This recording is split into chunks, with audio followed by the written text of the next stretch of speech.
Je vous le disais, 420 morts, plus de 540 blessés, mais le bilan pourrait encore augmenter puisque l'on redoute de retrouver de nouveaux cadavres sous les décombres. À ce propos, écoutez Thierry Velu, il est président du groupe de secours Catastrophe français.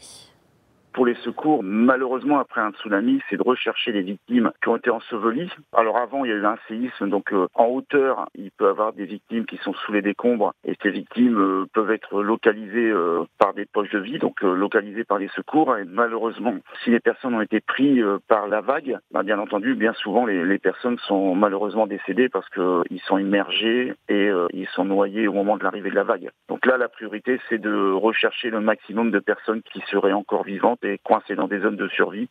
Lors d'un séisme, on va dire que 10 jours après, s'il y a une bonne zone de survie, si la personne est dans un endroit où elle n'est pas blessée, où elle a la possibilité de boire un petit peu, 10 jours après, on peut retrouver des personnes survivantes, ce qui s'est passé sur Haïti. Nous, on a sorti des personnes vivantes au Népal 6 jours après, donc 10 jours après, c'est encore faisable. Mais on parle bien après le séisme. Si la personne a été submergée par la vague, bien souvent, malheureusement, la personne est décédée.